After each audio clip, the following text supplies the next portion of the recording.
김성환의 시사야.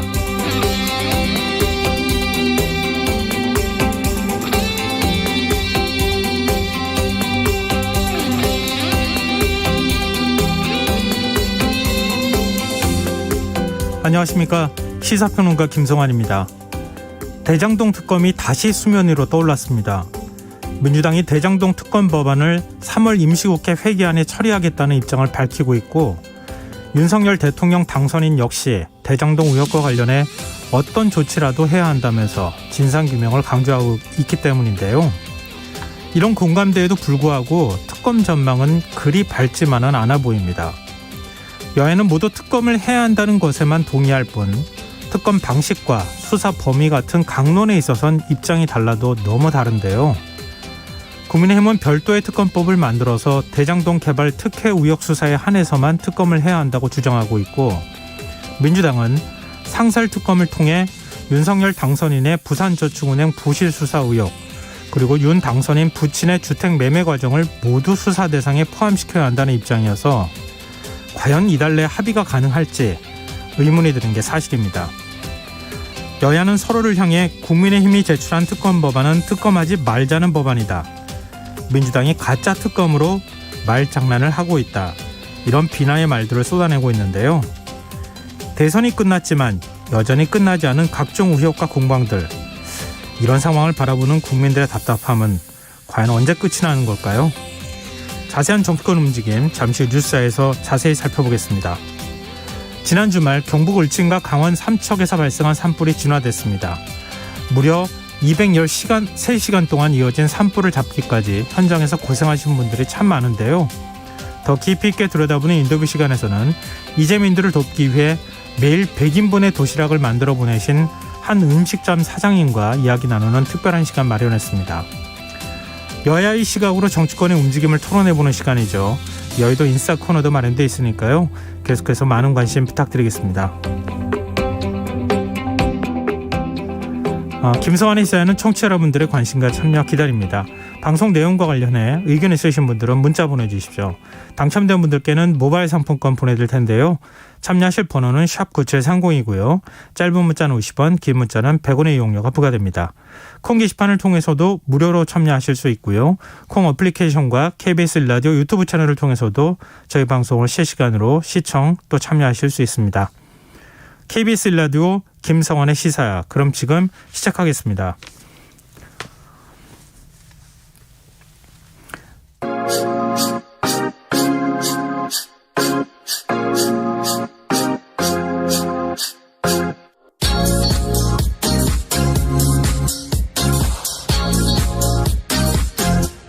KBS 1라디오 김성환의 시사야.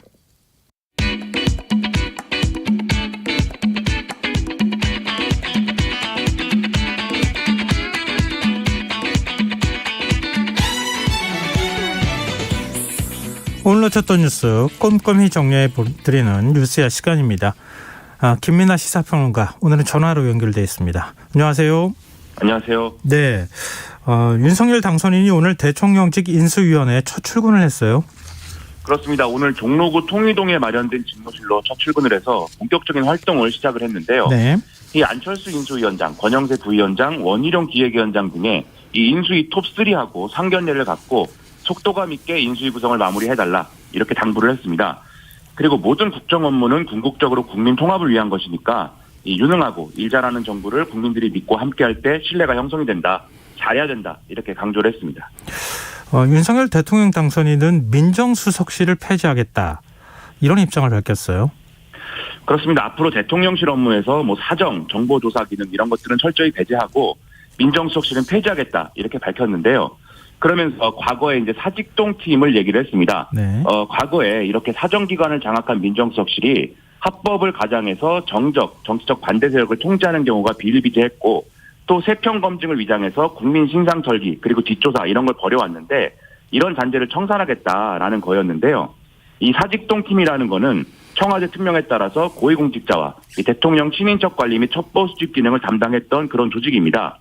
이 공식 명칭이 경찰청 형사국 조사과였는데 종로구 사직동 안가에서 작업을 했다고 해서 이런 이름이 붙여졌고요. 이 김대중 전 대통령이 이제 지시를 해서 2000년에 해체된 바 있습니다. 네. 그동안에 굉장히 논란이 많았는데 과연 그럼 이런 사정 기능들 인사검증은 어디서 담당할 것인가 이런 부분에 대한 논의도 좀 앞으로 나와야 될 것 같고요. 윤석열 당선인의 대통령직 인수위원회가 인선에 지금 속도를 내고 있는데 김한길 전 새정치민주연합 대표와 김병준 전 비대위원장도 인수위에 합류했어요. 그렇습니다. 앞서 이제 그 인수위 통이동에서 차담회를 가지면서 이제 이러한 대화를 한 건데 이 인수위 산하 국민통합위원장의 김한길 전 새정치민주연합 대표 그리고 지역균형특별위원장의 김병준 전 자유한국당 비상대책위원장을 각각 임명하겠다. 이것도 윤석열 당선인이 밝혔습니다. 윤석열 당선인은 이 인선에 대해서 김한길 전 대표는 세대와 계층을 아우르고 국민통합을 이뤄낼 수 있는 분이다. 그리고 김병준 교수는 자치 분권에 대한 오랜 경륜과 전문성을 바탕으로 새 정부 지역균형 발전에 큰 그림을 그려줄 것을 기대한다. 이렇게 얘기를 했는데요. 네. 이 외에도 인수위 기획조정분과 간사에 추경호 의원이 내정이 됐고 또 기획조정분과위원회 국민의당 안철수 대표 측근 이태규 의원이 포함이 될 것이다. 이렇게 언론은 예상을 하고 있습니다. 이 윤석열 당선인과 안철수 대표는 인수위원 24명의 명단도 지금 대부분 잠정 확정한 것으로 알려지고 있고요. 네. 아마도 차담회 과정에서 이 내용도 같이 논의를 했을 것으로 추정이 됩니다. 네. 이태규 의원이 포함됐다는 게 조금 눈길을 끄네요. 안철수 인수위원장 오늘 기자간담회를 열었어요. 어떤 얘기를 했습니까? 일단 인수위 운영 원칙 3가지를 제시를 했는데요. 겸손, 속통, 책임이었습니다. 그러면서 이 겸손에 대해서는 인수위는 점령군이 아니다. 역사와 국민 앞에 겸허한 자세로 인수 업무에 임하겠다라고 얘기를 했고요. 그리고 소통에 대해서는 국민의 뜻을 잘 담아낼 수 있는 소통 구조를 만들고 질서 있게 국민 언론과 소통하겠다. 그러면서 함께 국정청사진을 준비해 나가겠다라고 했고요. 그다음에 이제 책임에 대해서는 불과 50여일 정도의 기간에 이 국정청사진의 밑그림을 다 그려내야 되기 때문에 밤을 새우겠다는 각오를 갖겠다. 그리고 열정과 소명, 책임의식을 가지겠다. 이렇게 강조를 했습니다. 그리고 5대 시대적 과제도 제시를 했는데요. 공정과 법치, 민주주의의 복원, 그리고 미래 먹거리, 미래 일자리의 기반 마련, 지역 균형 발전, 국가 지속 가능성 문제 해결, 국민 통합 이런 내용들이었고요. 네. 그리고 좀 눈길을 끌었던 발언이 현 정부 정책 중에도 이어갈 과제와 수정 보완할 과제, 폐기할 과제를 잘 정리하겠다라고 얘기를 했고요.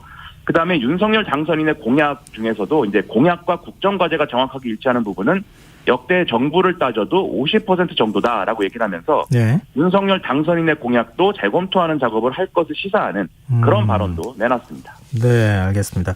문재인 대통령이 오늘 대선 후 첫 메시지를 냈는데 통합을 강조했네요. 그렇습니다. 수석 보좌관 회의에서 사상 유례 없이 치열한 경쟁 속에 갈등이 많았던 선거였다. 그리고 역대 가장 적은 표차로 당락이 결정됐다. 이렇게 얘기를 했고요. 지금은 이제 통합의 시간이다. 그래서 선거 과정에서 드러난 갈라진 민습을 수습하고 치유하고 통합하는 게 가장 시급한 과제이다. 라고 강조를 했습니다. 또 다음 정부에서 다시 여소야대의 국면을 맞게 됐지만 그 균형 속에서 통합과 협력의 정치를 해달라는 게 국민의 요구고 시대 정신이다. 하면서 이런 국민 통합을 이뤄야 여러 난제를 해결해 나갈 수 있다라고 강조를 했습니다. 네, 문 대통령과 윤석열 당선인의 회동이 임박했다 이런 얘기가 들려요. 그렇습니다. 대선 일주일 만인 오는 16일에 청와대에서 회동을 할 것으로 지금 보도가 되고 있는데요. 이 차를 마시는 이 형식으로 이뤄질 예정이고 원활한 정권 인수인계 방안을 포함해서 코로나19 대응 그리고 북한의 ICBM 발사 동향 등의 국정 전반을 놓고 폭넓은 의견 교환이 이루어질 것으로 예상이 되고 있습니다. 그런데 이 자리에서 윤 당선인이 이명박 전 대통령의 특별 사면을 건의할 수 있다. 이런 얘기가 흘러나오네요. 그렇습니다. 이 윤석열 당선인 측이 지금 언론하고 통화를 해서 밝힌 내용을 보면 네. 문재인 대통령에게 이명박 전 대통령의 사면을 요청할 가능성이 있다. 이렇게 분명하게 얘기를 하고 있는 상황인데요. 좀 주변에서도 그런 기류가 좀 확실히 있는 것 같습니다.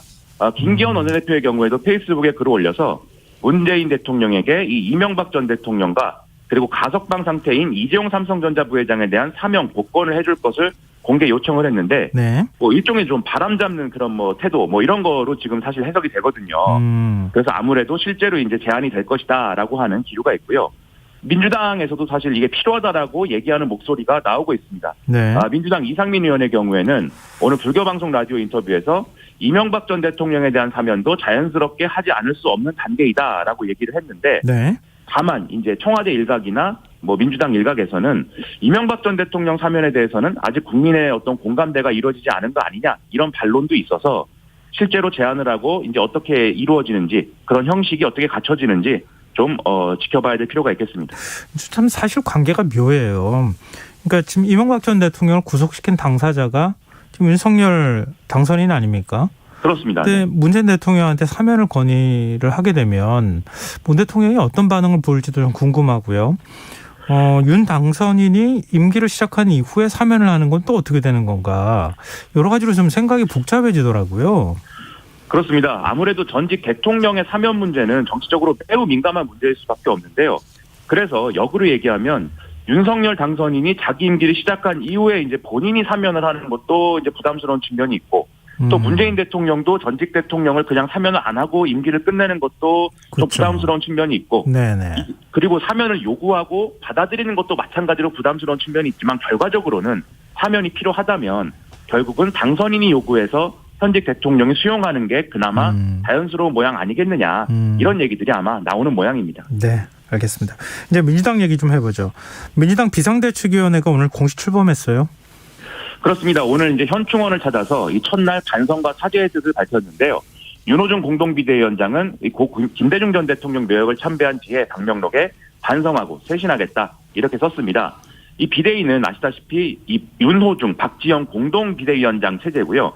김태진 광주선대위 공동선대위원장, 건지용 민달팽이 주택협동조합 이사, 이소영 조웅천 의원, 배재정 최이배 전 의원 등으로 이제 꾸려지게 되는데 네. 지금 말씀드린 사람 중에 4명이 이제 2030 세대이기 때문에 이분들에 대한 기대 이런 것들을 많이 이제 표현을 하고 있는 그런 상황입니다. 특히 박지영 공동비대위원장의 경우에는 오늘 화상으로 회의에 참석을 했는데요. 닷새 전 선거 결과만 기억할 게 아니라 지난 5년간 국민들과 지지자들에게 내로남불이라 불렸던 그런 행태를 더 크게 기억해야 된다. 그래서 이 47.8%의 지지에 안도할 게 아니라 패배 원인을 찾고 뼈저리게 반성하고 쇄신해야 된다. 이렇게 발언을 해서 또 주목을 받기도 했습니다. 네. 근데 당내에서는 윤호중 비대위 체제에 대한 우려의 목소리를 내놓고 있는 일각에서 내놓고 있어요. 그렇습니다. 이 더불어민주당 보좌진협의회가 특히 이제 13일 날 어제 윤호중 비상대책위원장 체제에 대한 우려를 또 표명을 해서 이게 많이 보도가 됐는데요. 이전과는 다른 방향성을 제시하고 이걸 제대로 추진할 인사가 당을 이끌어야 되는데 네. 비대위가 과연 제대로 쇄신을 이끌지 걱정이 앞선다 이런 얘기고요. 그리고 이제 아무래도 윤호중 비대위원장이라 이 체제가 윤호중 원내대표도 이제 지도부의 일원이었던 것이고 과거에 이제 뭐 위성정당 뭐 논란이 있을 때도 책임이 있다 뭐 이런 주장을 내세워서 윤호중 비대위원장 체제가 이제 쇄신에 부적합하다 이런 주장도 많이 나오고 있는 상황인데요. 네. 한편에서는 이재명 비대위 이걸 주장하는 분들도 있어서 좀 이것에 대한 갑론을박도 이어지고 있습니다. 대표적인 게 김두관 의원인데 이 윤호중 비대위원장의 거취에 대한 어떤 결단 이런 것들을 촉구하면서 이재명 전 지사를 비대위원장으로 추대하자 이걸 지금 주장을 강하게 하고 있거든요. 네. 하지만 그 반대편에서는 선거에 지금 막 선거를 치른 이 뭐 패장 신분인데 지금 뭐 바로 이렇게 정치의 전면에 끌어올려서 비대위원장을 맡기도록 하는 게 맞느냐, 비현실적이지 않느냐 이런 주장도 반론으로 제기가 되고 있습니다. 네. 또 국민의힘 이준석 대표는 지금 이제 비대위 구성과 관련해서 비판적인 메시지를 내놨어요. 이게 어떤 내용입니까? 페이스북에 이렇게 썼습니다. 차라리 소수자 정치를 어설프게 하지 말고 민주당에서 지금까지 따돌렸던 김혜영, 박용진, 조응천에게 기회를 줬으면 뭐 비대위원장 김혜영 이런 것은 기대되고 두렵다. 하지만 180석 정의당, 180석 녹색당은 두렵지 않다. 이렇게 썼는데요. 네. 즉 이제 더불어민주당의 비대위 구성의 형태가 아무래도 여성이라든가 이렇게 좀 젊은 세대라든가 이런 계층과 어떤 이 성별에 이제 좀 목소리를 크게 이제 키울 수 있도록 하는 그런 방향을 잡은 거에 대해서 좀 폄하하면서 이런 이제 메시지를 내놓은 것이죠. 아마 이런 메시지를 내놓은 이준석 대표의 어떤 배우의 어떤 뭐랄까요 계산이랄까 이런 것들을 생각해 보자면 네. 지금 이준석 대표도 과연 이제 이 소위 말하는 이대남에 기댄 선거 전략이 옳았던 거냐 이런 네. 비판을 좀 받고 있지 않습니까? 네네. 그러다 보니까 이 민주당 비대위의 구성을 좀 비판을 하면서 본인의 선거 전략에 대한 정당성을 주장하고 있는 게 아니냐 이런 얘기도 나오는데요. 뭐 그렇다고 해서 이준석 대표가 100% 뭐 틀린 얘기를 하는 거냐 그렇지 않다 뭐 이런 반론도 있는 모양입니다. 그래서 어쨌든 이런 이 민주당 비대위 구성이 젊은 세대 그리고 여성에게 기회를 주는 것은 당연히 이제 좋은 일이지만 그 결과가 생색내기 그다음에 뭐 어떤 보여주기식으로 끝나는 게 아니라 어떤 보편 타당한 해법을 내놓는 데까지 가야 된다. 이런 지적을 좀 새겨들을 만한 필요가 있지 않나 그런 생각입니다. 네. 박지원 민주당 비대위원장 또 입장을 냈어요. 그러니까 지금 이 대표가 소수자 정치라고 언급한 부분이 박지원 위원장을 겨냥한 것이다. 이런 해석이 나오기 때문에 지금 얘기 나오는 거 아닙니까? 그렇습니다. 언론에서는 지금 뭐 이준석 대 박지원 뭐 이런 구도로 많이 이제 해설을 하고 있는데요. 네. 오늘 이제 박지원 비대위원장은 비대위 회의에서 이렇게 얘기를 했습니다. 가산점이나 할당제에 얽매이지 않고 젊은 정치인들이 정치에 도전하고 활약할 수 있도록 공천 시스템을 개편하겠다. 쇄신과 변화에 발맞춰 여성과 청년에게 공천을 확대하겠다. 이렇게 주장을 했는데요.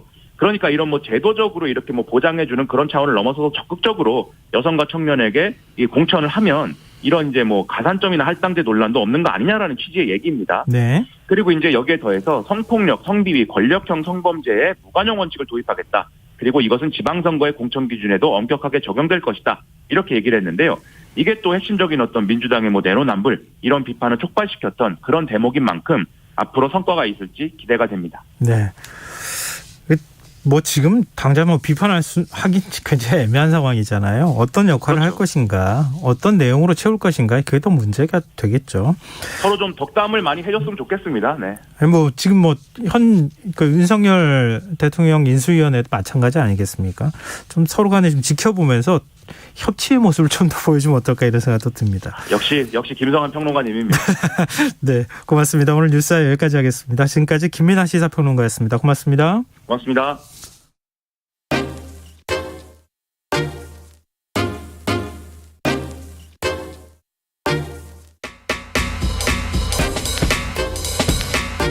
바쁜 당신이 알아야 할 모든 것 여기에 있습니다. KBS 1라디오 김성환의 시사야. 경북 울진과 강원 삼척에서 발생한 산불의 주불이 어제 오전 진화됐습니다. 총 213시간 지속되면서 역대 최대 피해를 기록한 산불로 남았는데요. 이 긴 시간 동안 산불과 사투를 벌이는 현장에선 조금이라도 보탬이 되고자 각자의 방법으로 팔을 걷어붙인 분들이 많았습니다. 오늘은 그 가운데 매일 100인분의 도시락을 전한 울진의 한 음식점 사장님이시죠. 백호연 사장님 연결해서 얘기 나눠보도록 하겠습니다. 사장님 안녕하세요. 네, 안녕하세요. 네, 이 산불이 난 바로 다음 날부터 도시락 봉사를 하셨다고 얘기를 들었는데요. 이 매일 100인분의 도시락 준비하는 거 이거 쉬운 일 아니었을 것 같은데 어떻게 시작하시게 된 거예요? 산불이 나고 이재민 분들이 생기셔서 분명히 그 대피소에서 계신데 식사를 잘 못하실 것 같아서 저희가 이렇게 준비하게 됐어요. 너무 무미건조하게 말씀하시는데요. 사실 결정하기까지 고민은 안 되셨어요? 아니 크게 고민은 없었고요. 네. 당연히 저희 사는 지역에서 발생된 거니까 저희가 조금이나마 도움이 되고자 시작을 하게 됐습니다. 사장님 입장에서는 이렇게 덤덤하게 말씀하시는데 지켜보는 저희 입장에서는 감사하기도 하고 감동스럽기도 하고 그런데요. 근데 용기마다 음식도 담고 음식도 다 조리해야 되죠. 도시락 포장도 해야 되고 배달까지. 혼자 하시기에는 이게 보통 일이 아니거든요. 혹시 도와주는 분들이 있었습니까? 네, 저랑 저희 와이프랑 저희 직원들 2명 해서 총 4명이서 이렇게 계속 만들어서 좀 갖다 드리고 했습니다. 근데 손이 좀 모자라지 않았습니까? 아니 크게 힘든 건 없었고요. 예. 빨리 좀 갖다 드리고 싶은 마음만 있었는데 네. 저희가 빨리 갖다 드리지 못해서 그게 좀 저희가 좀 답답했는데 그래도 하는 데는 크게 지장은 없었습니다. 근데 처음 이 생각을 하시고 도시락을 만들어서 지금 이재민 분들이나 이런 분들한테 좀 전달해야 되겠다 이렇게 얘기했을 때 가족이나 직원분들이 그러면 좀 힘들지 않을까요? 이런 얘기는 혹시 안 했습니까? 아니요. 그런 건 전혀 없었고요. 예. 당연히 저희 가족들이나 직원분들이 당연히 해서 갖다 드리자고 다 같이 이렇게 얘기해서 갖다 드리게 됐습니다. 참 대단하시네요. 근데 이렇게 도시락 봉사하는 기간 동안에 지금 원래 음식점을 운영하시는 거 아니에요? 근데 네, 맞습니다. 100인분의 도시락을 싸고 또 포장도 하고 또 갖다 드리고 이러려면은 당연히 음식점 영업에 지장이 좀 있었을 것 같거든요. 좀 힘드시지 않으셨어요? 아니요, 힘든 건 따로 없었고요. 네. 저희가 점심에는 원래는 장사를 했었는데 네. 점심 장사를 거의 안 하고 점심에 그 시간에 준비를 해서 점심시간에 갖다 드리던지 아니면 저녁시간에 맞춰서 이렇게 갖다 드리고 이렇게 했습니다. 그럼 수익이 많이 줄지 않았겠습니까? 수익은 당연히 예전보다는 조금 많이 줄었고요. 네. 근데 지금 그 수익보다 지금 당장 피해 보신 분들이 더 많기 때문에 그분들한테 좀 갖다 드리는 게 먼저라고 생각해서 이렇게 좀 갖다 드리게 됐어요. 배달은 어떻게 하셨어요? 직접 가셨습니까? 네, 제가 직접 갖다 드린 것도 있고요. 기프 산골 같은 경우는 저희가 만들어 놓으면 자원봉사자분들이 퇴근하시고 오셔서 네. 직접 다 가지고 가셔서 그분들이 한 4시간 동안 이렇게 산골에 계신 분들한테 하나씩 다 나눠드리고 이렇게 또 했습니다. 지금 이재민 분들한테 처음 도시락 가져갔을 때 아니면 또 이렇게 처음 한 번은 뭐 그럴 수 있겠다 싶은 생각하셨을지는 모르겠는데 도시락을 계속 이렇게 갖다 드렸을 때 어떤 반응을 보이시던가요? 갖다 드릴 때마다 정말 다들 뭐 감사하다고 뭐 고맙다고 말씀을 좀 해주시죠. 근데 저는 아무래도 직접적인 피해는 없어서 그분들이 직접적인 피해를 다 보셨기 때문에 저희가 이렇게 좀 먼저 음식이라도 좀 갖다 드리는 게 저희 입장에서는 할도리라고 생각해서 이렇게 좀 갖다 드렸죠. 근데 산불 혹시 피해 입지 않으셨어요? 음식점하고 그 산불 난 곳하고 그렇게 멀지 않다고 들었는데. 네, 저희는 직접적으로 피해는 보지 않았고요. 예. 제가 살고 있는 집 앞까지는 불이 좀 번졌었는데 거기는 뭐 제 동생이랑 저랑 뭐 옆에서 또 도와주신 분들이 같이 해서 불을 끄고 다시 이렇게 또 만들어서 또 갖다 드리게 됐죠. 집 앞까지 불이 왔다고 말씀하셨잖아요. 네네. 얼마나 산이 가깝길래 그렇습니까? 저희가 살고 있는 아파트가 산 속에 있다고 보시면 되는데 불이 이렇게 불씨가 날라와서 좀 붙었나 봐요. 아파트예요? 네, 아파트 앞에요. 아파트가 붙은 건 아니고요. 네, 아파트 앞쪽이 좀 붙어서 뭐 소방차도 오긴 했는데 저희도 같이 불을 끄고 이렇게 했습니다. 그럼 자칫하면은 피해를 입으실 뻔했는데도 불구하고 이렇게 도움을 주셨다는 게 또 놀라운데요. 지금 살고 계시는 동네 분위기는 좀 어떻습니까? 주불이 꺼져서 조금 한시름 놓는 분위기일 것 같은데 실제 주민분들은 어떤 얘기들을 하고 계세요? 다들 주불이 꺼져서 큰 불은 다 꺼져서 다행이라고는 하시는데 일단 뭐 집이 전소가 되시거나 뭐 반파가 되시거나 이러신 분들은 아직까지 뭐 피해 복구 때문에 다들 걱정이 좀 많으시죠. 산불이 계속된 기간 동안에 거의 전쟁터를 방불케 할 정도로 정신이 좀 없으셨을 것 같아요.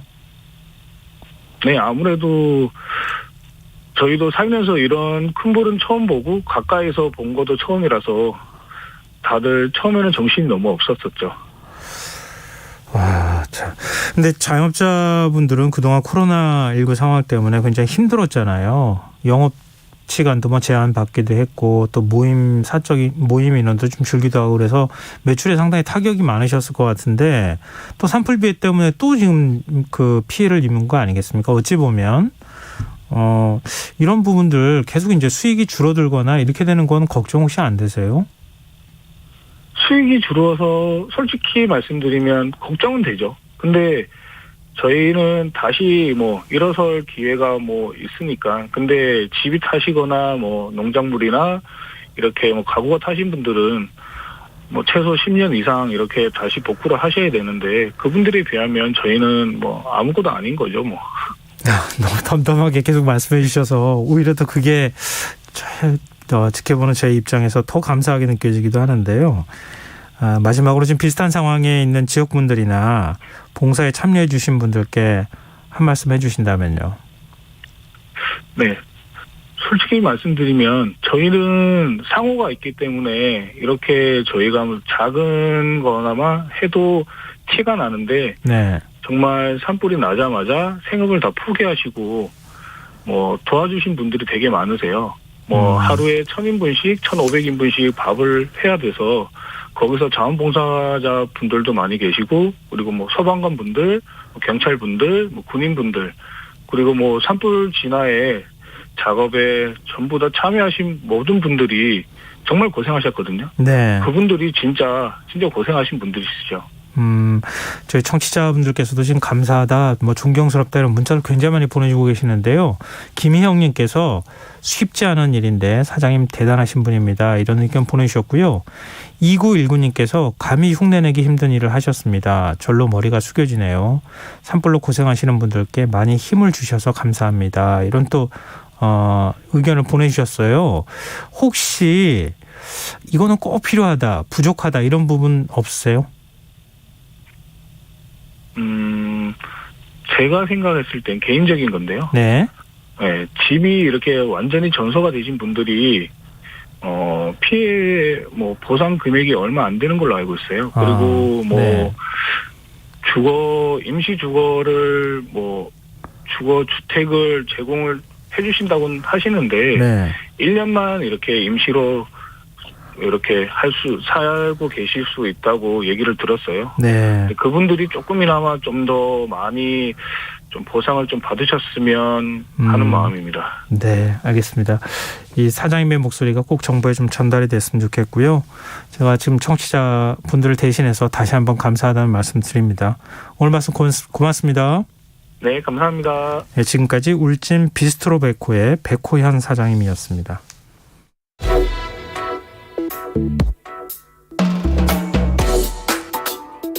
더 나은 내일을 준비하는 시간. KBS 1라디오 김성환의 시사야.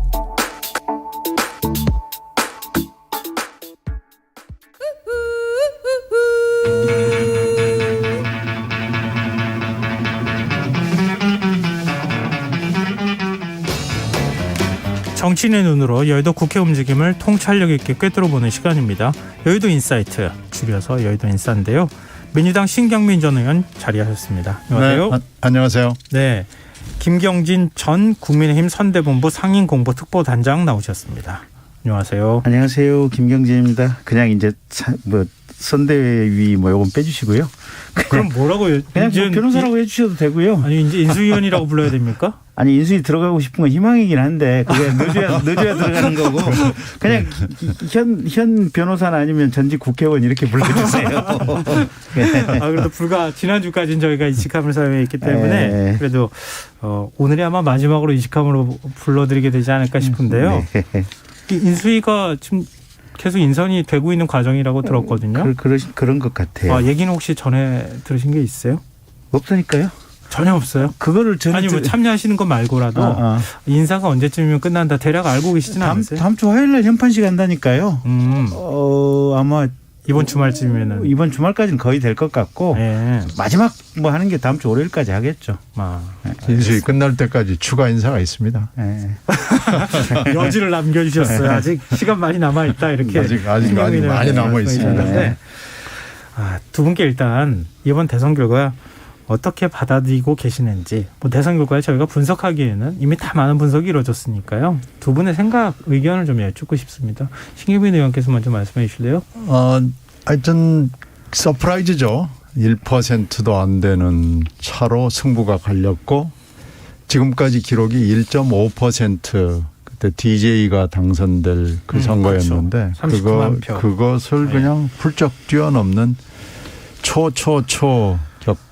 하여튼 아주 정말로 미세한 차이로 그거 자체가 이번 대선의 성격을 아주 극명하게 보여주는 겁니다.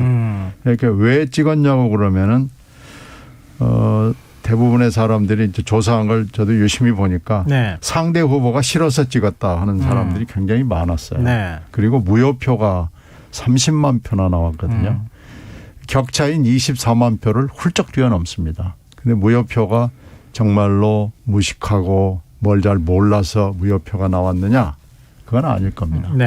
그러니까 이런 데서는 정말로 처음이다라는 표현이 맞고요. 그러면 왜 이렇게 좁혀졌냐? 이걸 가지고 이긴 쪽도 진 쪽도 좀 정밀하고 객관적이고 중립적으로 분석을 해서 이걸 앞으로의 정치에 반영을 해야 되는데요. 저는 여러 얘기는 그만두고 이번 이렇게 나온 것은 결국은 정당이 재구시를 하지 못했다. 정당이 민주주의를 하자고 하는 건데 정당에 어떻게 보면 국민을 향한 배신이다 이렇게 생각합니다. 그래서 이긴 쪽도 진 쪽도 우리 정당에 무슨 문제가 있었던 것이고 네. 뭘 고쳐야 하는지를 살펴봐야 된다 생각합니다. 네. 김경진 의원님 어떻게 보세요?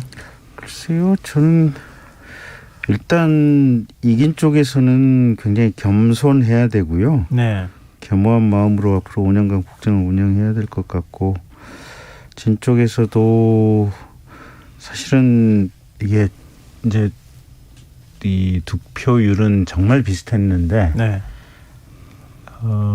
거의 뭐 1년 동안 정권교체 여론이 50%가 넘어갔으니까 55, 57 뭐 매번 그 수치였으니까 그러니까 그 수치가 왜 나왔는지 민주당에서도 그 점에 대한 성찰이 계속해서 반복적으로 있어야 될 거예요. 근데 선거가 끝난 마당에 제가 뭐 이 얘기를 다시 하는 것도 좀 이상하긴 하지만 그 모든 시점은 조국 사태였던 것 같아요.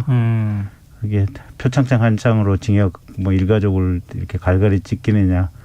남들은 다 그렇게 하는데 뭘 이걸 가지고 수사를 하느냐.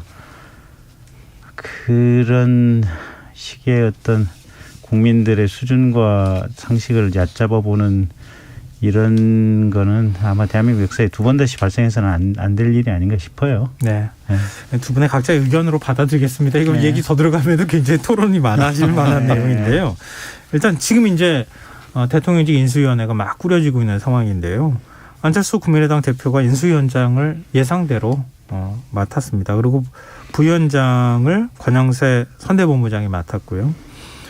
그리고 김한기절 새정치민주연합 대표가 국민통합위원장, 김병준 전 비대위원장이 지역균형발전특별위원장 이렇게 맡았는데요.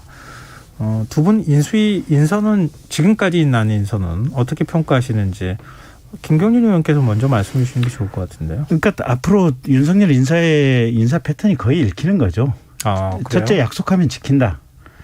두 번째는 예상 가능한 범주에 있다. 그러니까 서프라이즈는 없다. 딱 그 두 가지인 것 같아요. 인사에 있어서 서프라이즈는 없다. 예. 그러니까 첫째는 뭐냐면 일단 마지막 순간에 이제 안철수 후보하고 단일화를 했지 않습니까? 네. 그때 공동인수위 구성, 공동정부 구성 얘기를 했지 않습니까? 네. 그대로 지켜졌다. 그다음에 서프라이즈는 없다는 김한길, 김병준 이 두 분이 이제 중간에 선대위가 해산이 되면서 뭐 일정한 직책이 없어지긴 했지만 어쨌든 윤석열 당시 후보 입장에서는 굉장히 이분들에게 여러 가지 의견을 구하고 이분들의 의견을 이제 잘 참고해서 선거 전략을 짰었고 그래서 그런 내용들을 기반으로 해서 인수위 인선이 이루어졌고 권영세 선대본부장 또 원희룡 기획위원장 이런 분들도 선대위에서 중책을 역임하셨던 분들 아니에요 보면. 그러니까 그분들이 고스란히 지금 인수위로 온 걸 보면 어쨌든 예상 가능한 범주에서 항상 인사가 있다. 뭐 요 두 가지가 키워드인 것 같아요. 예. 신경민 의원께서 뭐 약속했던 대로 뭐 아무런 뭐 서프라이즈가 없었죠. 뭐 그렇게 될 거다. 안철수 인수위원장을 가지고 약간 고민을 했다라는 대목 하나 정도가 중간에 좀 흘러나왔던 얘기잖아요. 왜 그러냐면 두 사람이 만나고 나서 인사 논의는 없었다라고 이제 안철수 그 당시 전 후보가 쉴드를 쳤는데 그건 뭐 그렇게 될 리는 없고요. 진짜 안 했을까? 저는 나중에 의심스럽더라고요. 했을 것 같은데 안 했다고 말하는 것 같아서. 브리핑을 그렇게 하면 안 됩니다. 그건 저 언론한테 그렇게 빤한 거짓말을 하면 안 되는데 하여튼 뭐 그렇게 얘기를 했고요. 근데 뭐 그렇게 그날 분위기는 하여튼 모든 것을 후보에게 일임하겠다 정도겠죠. 그래서 하여튼 근데 서프라이즈는 없었다라는 거. 그 전에 장제원 당선인 비서실장하고 김은혜 대변인이 사실은 이제 먼저 나왔잖아요. 이제 장제원 비서실장을 하는 거 보고 대표가 정말로 장제원 의원 같은 스타일을 좋아하는구나라는 걸 느낄 수가 있었죠. 근데 이거 이제 비난의 소지가 좀 있는 거죠. 장제원 의원의 하도 여러 가지 문제들이 있었고 그 사이에 해온 스타일이 있기 때문에 좋아하는 분도 있지만 사실은 객관적으로는 좀 문제가 있는 거 아니냐라고 보는 사람들이 많았는데 장제원 의원 같은 스타일을 참 좋아하는구나. 그래서 금방 얘기했던 몇 분은 예상대로 약속대로 한 건 맞고요. 앞으로 인사를 좀 더 지켜봐야 되겠다. 그렇게 생각합니다. 근데 참고로 이제 우리 신 선배님 말씀하셨었는데 저도 이제 장제원 의원을 옆에서 좀 지켜봤거든요. 네. 근데 의외로 판단이 정확하고 영민하고 또 대안이 분명히 있어요, 보면. 그래서 이분 처음에 이제 그 당내 경선할 때 예비 캠프 할 때 이제 장제원 의원이 상황실장을 하다가 이제 마지막 순간에 이제 아들 문제가 터져서 그만이 뒀는데 그 전까지는 장제원 의원이 상황실장 할 때는 저희들이 일하기가 참 편했어요. 그래서 이분이 굉장히 이게 상황 판단이 빠르고 전략적이고 이게 대안이 분명하구나. 그런 점을 아마 당선인께서 좀 높이 산 것이 아닌가 싶어요, 보면. 애매모호하게 말하지 않고 분명하고 확실하게 뭔가 지시를 해도 확실하게 지시하고 구체적이고 그렇다는 말씀이시군요. 근데 앞서 이제 김경진 의원께서 안철수 인수위원장 임명은 예측 가능했다 이렇게 얘기하셨잖아요. 네. 또 그러면은 책임 총리도 예측 가능한 거 아닙니까? 그렇게 갈 줄 알았는데 오늘 조선일보가 일면 머리로 김부겸 국무총리가 유임 못된다 이렇게 보도를 했다가 이게 또 한 번 또 소동이 일어났어요. 이거 어떻게 되는 겁니까? 그러니까 조선일보 기사 내용을 자세히 보면 요게 이런 거예요. 후보가 직접 제안을 한 게 아니고 당시 이제 대통령 선거 이전에 3월 9일 이전에 윤석열 후보의 측근으로 보이는 사람이 김부겸 총리에 가까운 분에게 이걸 제안을 했었고, 근데 김부겸 총리에 가까운 분이 이걸 김부겸 총리께 전달은 하지 않았다. 요게 지금 조선일보 기사의 내용이거든요. 그래서 첫째는 여기에 지금 당시 윤석열 후보의 뜻이 실렸느냐, 혹은 지금 이 순간에 윤석열 당선인의 뜻이 실려 있느냐, 이 부분이 조선일보 기사를 가지고는 분명하지가 않고, 두 번째는 김부겸 총리가 이 내용을 알고 거기에 대해서 어떤 반응을 보였느냐 이것도 분명하지가 않아요, 보면. 근데 오히려 지금 이제 원희룡 이제 기획위원장 같은 경우 오늘 라디오 인터뷰에서 상상 아이디어 중에서는 굉장히 좋은 아이디어다라고 이제 했는데 반면에 김은혜 대변인 같은 경우는 그거 현재 논의된 바 없다. 그 다음에 이게 어쨌든 세술은 세부대에 담아야 되는 것이 아니냐. 이제 이렇게 이제 공식적인 답변이 있어서 제가 볼 때는 김은혜 대변인의 말씀이 그게 좀 더 그냥 당선인 뜻에 좀 더 부합하는 내용이 아닌가. 그래서 김부겸 총리의 유임 가능성은 실은 거의 없는 것이 아닌가. 저는 그렇게 추정을 하고 있습니다. 아니 원희룡 기획위원장이 너무 반색을 하면서 얘기해가지고 원희룡 위원장이 흘린 거 아니냐 뭐 이런 의심을 받기도 했어요, 사실은. 근데 사실은 김부겸 국무총리 입장에서는 좀 불쾌한 반응이 오늘 실제로 불쾌한 반응이 나왔다고 얘기하거든요. 근데 아니 약간 좀 글쎄요, 뭐 여야가 이제 5월 10일부터 여야가 바뀌는데 지금은 여야가 아직 안 바뀌었습니다. 지금 이제 여당의 총리인데 이런 식으로 에드벨론을 뭐 수면화에서는 별 얘기가 다 있을 수 있지만 에드벨론을 조선일보를 통해서 일부러 흘렸다면 그건 좀 좋지 않은 방법이죠. 그리고 만약에 강대강의 갈등을 피하기 위해서 잠시 김부겸 총리를 유예시키는 게 어떠냐라고 얘기를 했다면 그걸 김 총리가 받을 수도 없고 받으면 사망이죠. 받으면 정치적으로는 뭐 그냥 사망이라고 봐야 되기 때문에 실현되기는 매우 어려운 아이디어다. 물론 좋은 아이디어입니다. 그러나 실현되기에는 너무나 많은 장애가 있다. 그래서 거의 성사 가능성이 없다. 이렇게 봐야죠. 네. 그러면 조선일보가 기사를 내렸다고 하는 얘기를 들어보면 뭐 오보를 인정했다 이렇게 또 볼 수 있지만 거꾸로 어떤 의도를 갖고 뭔가를 일부러 흘렸다고 하는 관점에서 바라보면 민주당이 국무총리 반대해가지고 나중에 진짜 서리 체제처럼 돼버리거나 아니면 국무총리 임명을 못하는 상황까지 생각을 해서 미리 분위기를 띄우는 차원에서 김부겸 국무총리 설을 흘린 거 아니냐. 뭐 이런 또 이것도 일각의 해석도 나오던데요. 진실은 모릅니다. 네, 그렇죠. 지금 뭐 알 수 있는 상황이 아니어서. 근데 그 과거에는 인수위 인선 과정에서 굉장히 좀 시끄러웠었잖아요. 네. 지난 박근혜 정부 인수위 때는 밀봉 인사라고 해서 대변인이 나와서 봉투를 이렇게 뜯어가면서 뭐 이렇게 보여주는 그런 해프닝이 있었기도 했는데요. 그렇죠. 이번에는 그런 거 없을까요? 글쎄요. 근데 눈치가 그런 것 같진 않아요. 왜냐하면 순차적으로 이렇게 나오는 것 같아요. 그러니까 일단 지금 위원장, 그다음에 부위원장, 기획위원장, 그다음에 이제 특별위원장 2분 뭐 요 정도까지 나오고 나서 그리고 오늘 오후에 지금 이제 뭐 이렇게 기획분과위원 3분 지금 발표가 됐었잖아요. 보면. 네. 그 이제 그리고 나서 차츰 이게 나오는 이런 상황이기 때문에 네. 뭐랄까 한 분 한 분씩 그냥 보면서 이렇게 검토하면서 이게 인사 발표가 나는 것 같고요. 아마 이번 주 내내 조금씩 발표가 나지 않을까 싶어요. 보면. 뭐 이것만 지금 나온 거 가지고 저희가 미리 섭부르게 평가하기는 굉장히 좀 어려운 것 같아요. 지금은 너무 지금 적습니다. 네, 그렇죠. 네, 너무 지금 초기 단계라서. 근데 이런 가운데 눈에 띄는 여론조사 결과 하나 나왔는데요. 리얼미터가 미디어 헤럴드 의뢰로 대선 직후인 지난 10일과 11일 이틀 동안 전국 만 18세 이상 1,018명을 대상으로 조사를 했는데 윤석열 당선인이 국정 운영을 잘할 것이다 이런 응답이 52.7%로 나왔습니다. 이게 똑같은 항목으로 조사를 했는데 이명박 정부 때는 79, 박근혜 정부 때는 64, 문재인 정부 때 74 좀 넘게 나왔거든요. 근데 그거에 비해 상대적으로 좀 많이 낮게 나왔다고 이렇게 좀 얘기를 하고 있어요. 이게 오히려 더 좋은 거 아니냐 이런 얘기도 나오고 안 좋은 거라는 얘기도 나오거든요.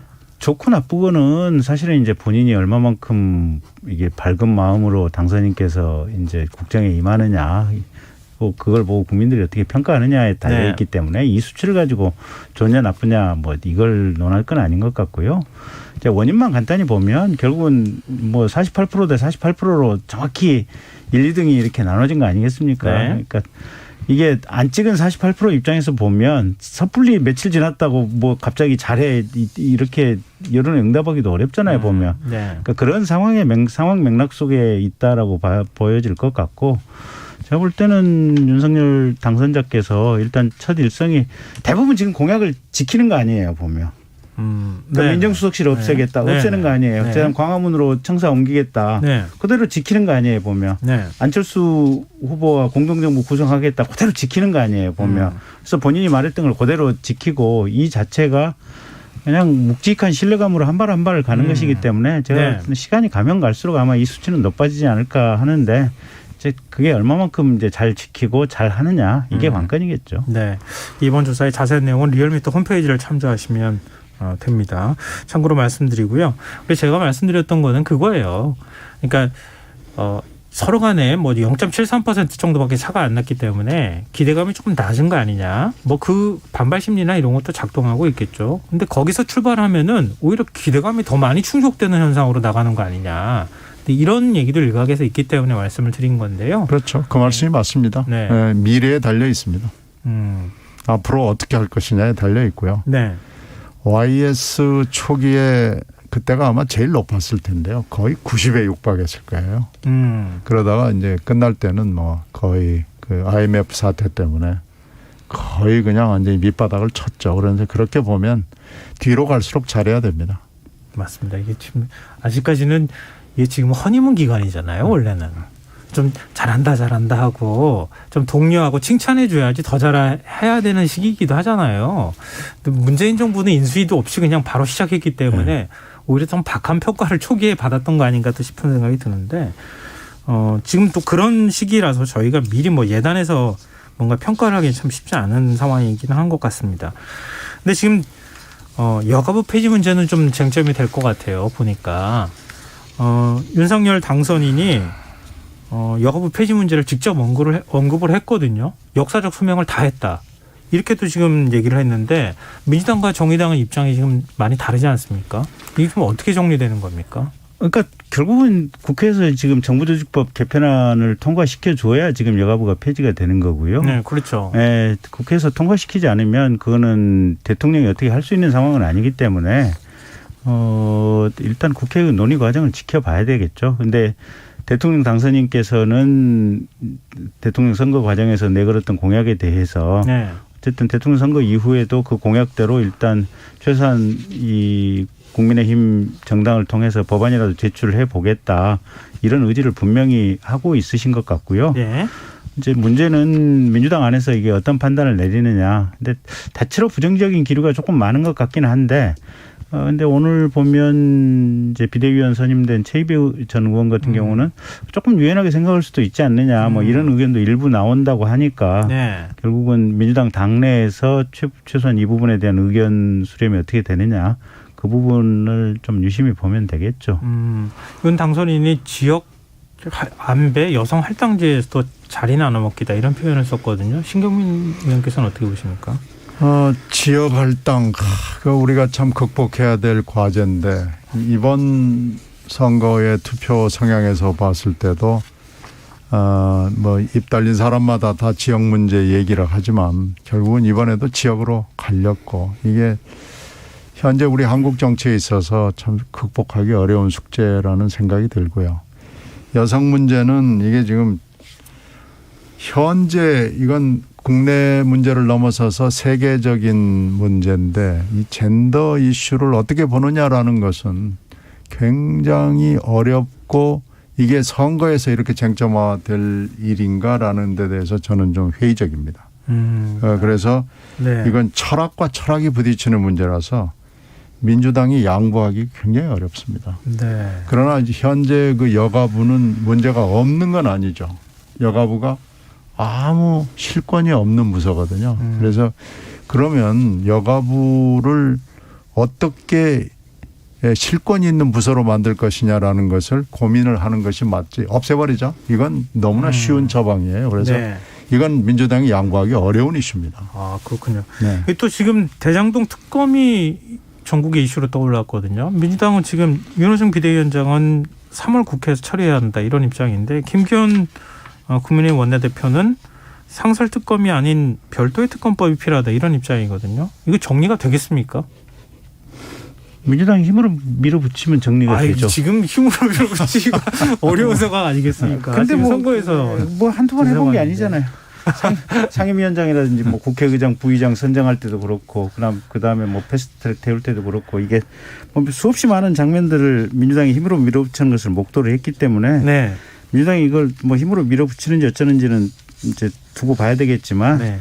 글쎄 앵커께서 방금 말씀하신 대로 6월 선거가 있어서 쉽게 네. 그렇게 그렇죠. 하기는 쉽지는 네. 않아 보인다. 네. 그러면 힘으로 밀어붙이는 게 안 된다고 한다면 결국은 이게 뭐랄까 특검하는 것이 그렇게 편치는 않겠고요. 특히 대장동 특검이라고 민주당에서 추진한다고 하는 대장동 특검이 지금 성남시 대장동 개발과 관련된 그 부분에 대한 특검보다도 그 4년 전인 2011년도에 있었던 이게 부산저축은행 사건에 있어서 당시 윤석열 중수이과장이 무슨 대출 사건 이게 범죄와 관련해서 사건 한 건 봐줬나 안 봐줬냐. 네. 이게 대장동의 아주 긴 조상의 조상이기 때문에 이걸 특검하자는 얘기거든요. 보면.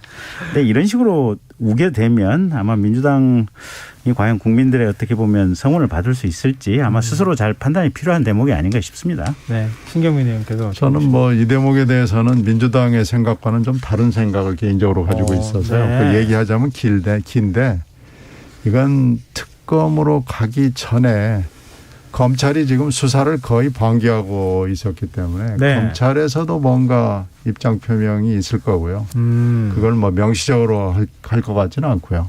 이건 좀 너무나 복잡한 문제라서 특검법을 밀어붙인다는 게 그렇게 쉬워 보이지는 않습니다. 네, 알겠습니다. 지금 여러분께서 KBS 라디오 김성환의 시사와 함께하고 계십니다. 여의도 인사 김경진 의원, 국민의힘 김경진 의원, 민주당 신경민 전 의원과 함께하고 있습니다. 문 대통령하고 윤석열 대통령 당선인이 이번 주에 첫 회동을 할 것이다 이렇게 지금 알려지고 있는데요. 이명박 전 대통령 사면 문제가 최대 쟁점입니다. 핵심 문제로 떠올랐는데 이거 어떻게 처리해야 한다고 보십니까? 두 분은 또 어떻게 처리될 거라고 보십니까?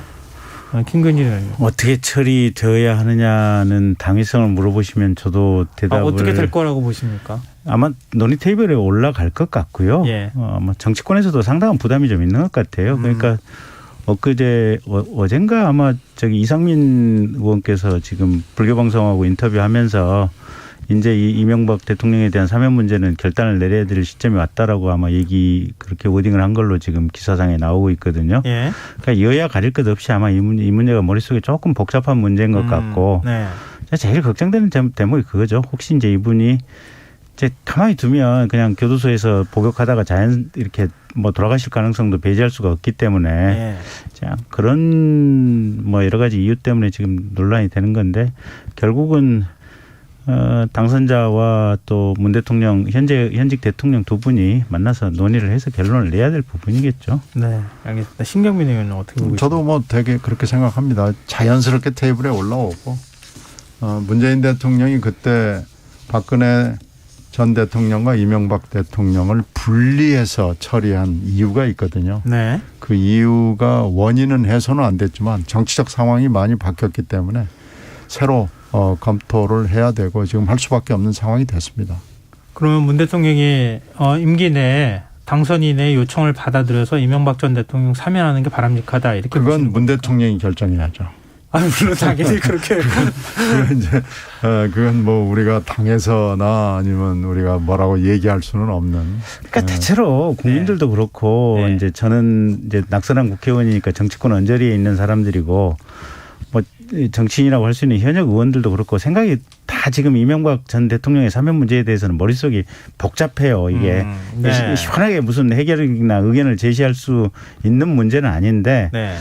근데 아까 소두에 말씀드린 대로 이분을 그러면 자연사 할 때까지 그럼 교도소에 가둬두는 게 맞느냐 이제 이 고민들이 다들 머릿속에서 그냥 뭉개 있는 거예요. 이게 참 어려운 문제인 것 같습니다. 어려운 문제예요. 네, 사면 문제. 더군다나 지금 윤 당선인이 구속한 당사자이기도 하잖아요. 그 문제를 어떤 방식으로든 풀어줘야 되기 때문에 그걸 누가 풀 거냐, 문 대통령이 풀 거냐, 윤 당선인이 풀 거냐, 나중에 집권 이후에 풀 거냐, 하여튼 복잡한 계산이 있는 것 같습니다. 좀 어떤 결론이 나는지는 이건 만나고 난 두 다음에 분이 결정할 수밖에 없습니다. 그렇죠. 어차피 누가 얘기할 수 없습니다. 그렇죠. 사면권은 대통령만 행사할 수 있는 것이기도 하니까요. 네, 알겠습니다. 저희가 여쭤볼 말씀들이 굉장히 많았는데 다음 시간에 다시 또 상세하게 좀 여쭤보도록 하겠습니다. 오늘 여의도 인사 여기까지 하겠습니다. 지금까지 민주당 신경민 전 의원, 국민의힘 김경진 전 의원과 함께했습니다. 두 분 말씀 고맙습니다. 네, 고맙습니다. KBS 라디오 김성환의 시사 1부 순서는 여기서 마무리하겠습니다. 전 11시 전과 2부에 다시 오겠습니다.